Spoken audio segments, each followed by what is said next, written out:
Halo dan selamat datang kembali di The Deep Dive. Hari ini kita bakal ngobrolin sesuatu yang luar biasa dalam.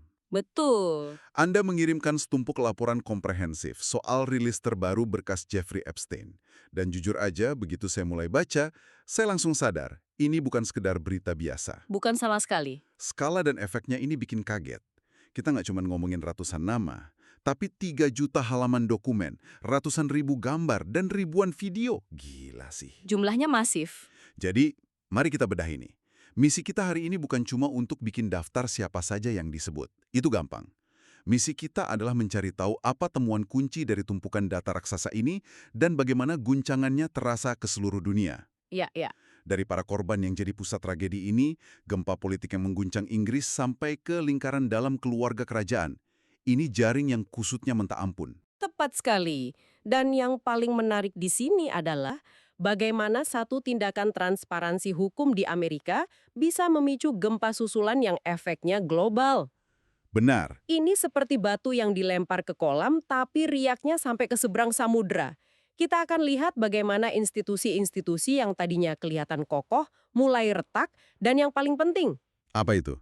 bagaimana di tengah semua keributan soal nama-nama besar, suara para penyintas justru seringkali hampir tenggelam. Padahal cerita ini seharusnya tentang mereka. Saya setuju 100%. Di balik semua intrik politik dan nama-nama miliarder, ada inti manusianya. Dan kita harus mulai dari sana, dari para penyintas. Harus. Laporan yang Anda berikan ini menyoroti satu hal yang tragis. Perilisan dokumen ini ternyata jadi pedang bermata dua buat mereka. Ini adalah sebuah ironi yang em, kejam. Bayangkan di satu sisi mereka sudah berjuang bertahun-tahun, kadang puluhan tahun, supaya kebenaran ini terungkap. Iya. Perilisan ini adalah validasi dari perjuangan mereka. Hmm. Tapi di sisi lain, proses ini seperti memaksa mereka untuk menghidupkan kembali trauma terburuk dalam hidup mereka di depan mata publik. Oh. Parahnya lagi, Departemen Kehakiman AS atau DOJ dalam prosesnya secara tidak sengaja merilis informasi pribadi yang mengidentifikasi beberapa penyintas yang tadinya memilih anonim. Tunggu, jadi institusi yang seharusnya melindungi mereka. Malah menambah luka. Pengacara mereka bilang ini menyebabkan kerusakan yang tidak dapat diperbaiki. Itu benar-benar mengerikan. Ada satu kutipan dari penyintas bernama Marina Lesera yang benar-benar membekas. Dia bilang, dari dokumen-dokumen ini, dia malah menemukan detail-detail baru tentang pelecehan yang dia alami. Detail yang sebelumnya tidak dia ketahui. Iya, yang sebelumnya tidak dia ketahui. Bisa Anda bayangkan, membaca detail trauma Anda sendiri dari dokumen hukum. Saya tidak bisa bayangkan betapa hancurnya perasaan dia. Tepat. Dia bilang, saya terkejut dan itu telah menguras tenaga saya karena saya tidak bisa berhenti memikirkannya. Wow. Ini menunjukkan betapa proses hukum seringkali gagal memahami dampak psikologisnya. Ada juga kisah Amanda Roberts. Oke. Dia adalah ipar dari Virginia Giuffre, salah satu penuduh Epstein dan Pangeran Andrew yang paling vokal. Tragisnya, Virginia meninggal karena bunuh diri pada tahun 2025.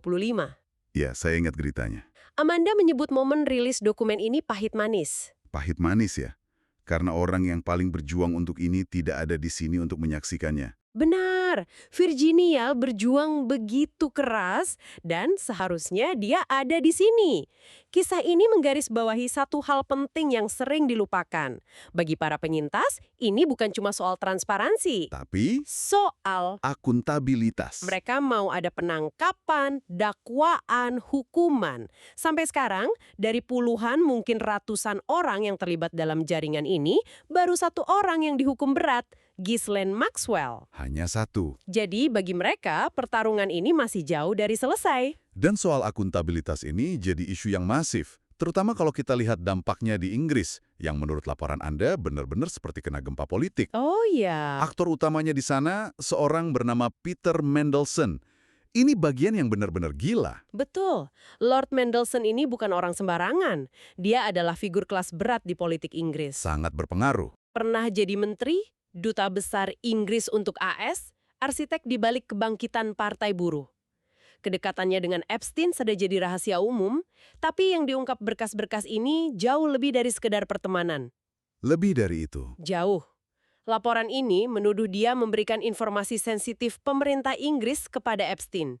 Dan bukan sembarang informasi, tapi di tengah krisis keuangan global tahun 2008. Tunggu dulu. Informasi sensitif saat krisis finansial 2008, itu kan masa-masa di mana pasar saham naik turun seperti roller coaster. Tepat. Informasi sekecil apapun bisa dipakai untuk dapat keuntungan miliaran dolar. Jadi ini bukan cuma soal teman dekat, tapi ada potensi spionase ekonomi tingkat tinggi. Potensi itu sangat besar. Informasi yang dibocorkan diduga mencakup detail tentang rencana penjualan aset pemerintah Inggris, bahkan soal bailout untuk zona euro. Wow, Ini adalah informasi yang harganya tak ternilai bagi seorang investor seperti Epstein. Untuk memberi gambaran betapa seriusnya ini, Gubernur Bank of England saat ini, Andrew Bailey, saat diberitahu soal ini, reaksinya, bagaimana reaksinya? menurut laporan itu sangat emosional dan terkejut. Dia sampai bilang, bagaimana kita bisa hidup di masyarakat di mana hal ini terjadi dan penutupannya juga terjadi. Wow, reaksi dari seorang gubernur bank sentral sampai seperti itu. Ini menunjukkan betapa dalamnya pengkhianatan yang mereka rasakan. Bener. Jadi, apa akibatnya buat Mendelssohn dan pemerintah sekarang? Akibatnya gede banget dan berantai. Mendelssohn sudah kehilangan kursinya di House of Lords. Itu semacam dewan penasihat senior di parlemen Inggris, posisi yang sangat bergengsi. Iya ya, posisi seumur hidup kan itu? Betul. Dan dia juga dikeluarkan dari Partai Buruh. Ini pukulan telak bagi reputasinya. Tapi dampaknya lebih luas. Oh iya, Perdana Menteri Keir Starmer, yang dulu menunjuk Mendelssohn sebagai duta besar, sekarang diserang habis-habisan karena dianggap salah menilai karakter. tentu saja. Dan ini belum selesai. Parlemen Inggris sekarang akan merilis semua komunikasi yang terkait dengan Mendelssohn. Jumlahnya bisa sampai 100.000 dokumen. Jadi badai politik di Inggris ini baru saja dimulai. Jadi, pola yang kita lihat di sini bukan sekedar kejahatan individu, tapi kegagalan sistemik di berbagai institusi, hukum, politik, dan sekarang kita akan lihat bahkan kerajaan, Benar sekali. yang seharusnya melindungi, bukan malah memungkinkan hal seperti ini terjadi. Benar tidak? Dari Westminster, kita bergeser sedikit ke Istana Buckingham. Dokumen-dokumen baru ini mengungkap detail yang, terus terang, cukup suram dan menunjukkan dinamika kekuasaan yang aneh.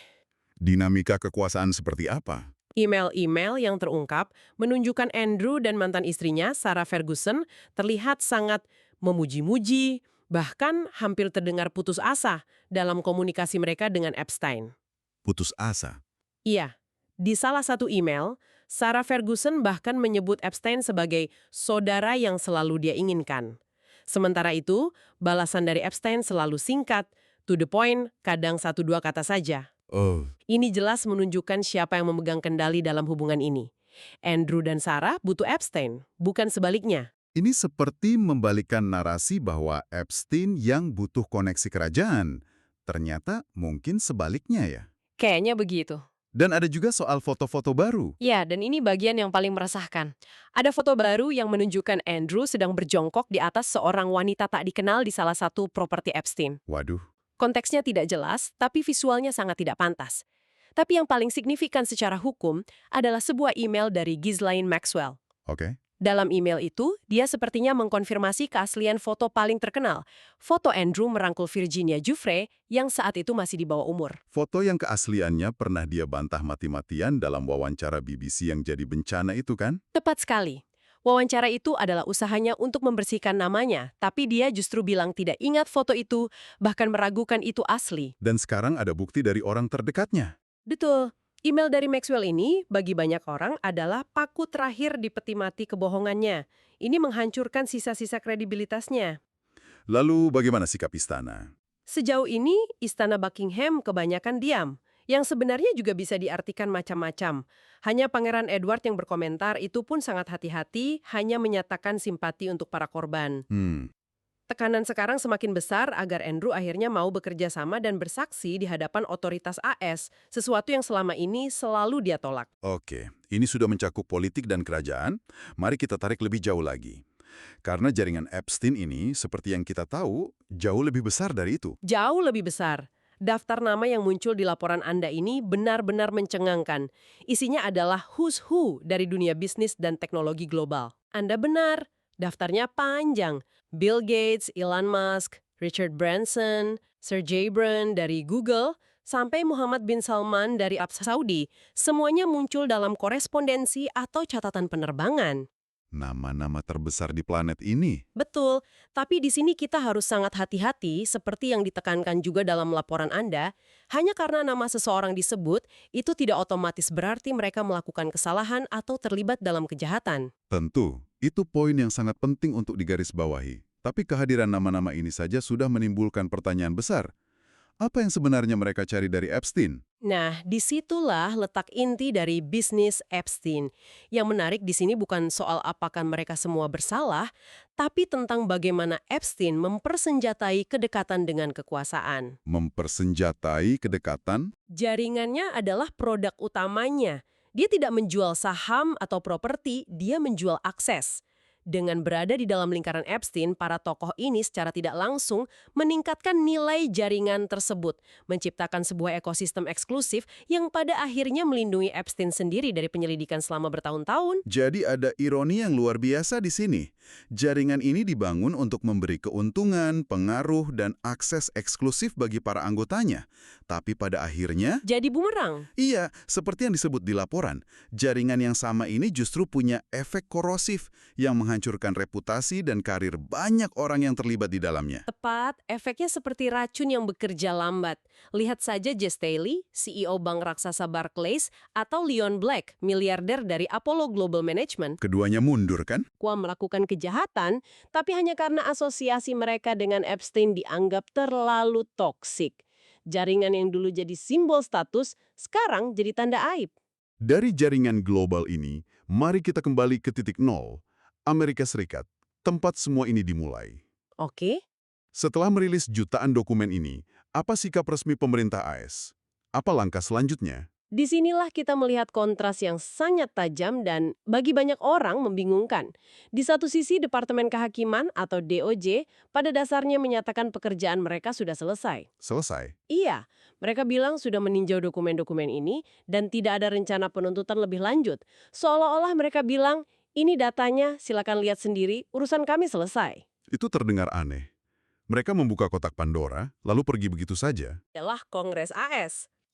Kongres. Mereka justru sedang memanaskan mesin. Rencananya, mereka akan memanggil Ghislaine Maxwell untuk bersaksi dari penjara dan bahkan ada pembicaraan untuk memanggil keluarga Clinton untuk memberikan kesaksian. Jadi ada dua narasi yang bertabrakan. Eksekutif yang ingin menutup buku, Dan legislatif yang ingin membukanya lebih lebar lagi. dan ini menimbulkan pertanyaan penting. Bagaimana dengan materi yang belum dirilis? Karena tidak semuanya dibuka untuk publik, kan? Benar. Dan ini adalah misteri terbesar yang tersisa. Laporan Anda menyebutkan bahwa ada materi yang oleh pihak berwenang digambarkan mengandung pornografi anak dan bahkan gambar kematian. Gambar kematian. Apa artinya itu? Nah, itu dia. Apa persisnya gambar kematian itu tidak ada yang tahu, dan spekulasi liar beredar di mana-mana. Misteri seputar apa yang masih dirahasiakan ini menambah lapisan kerumitan dan ketidakpercayaan publik terhadap pemerintah. Saya bisa membayangkan betapa sulitnya bagi media untuk meliput ini. Memverifikasi 3 juta halaman dokumen itu, pekerjaan yang mustahil untuk satu orang? Sangat sulit.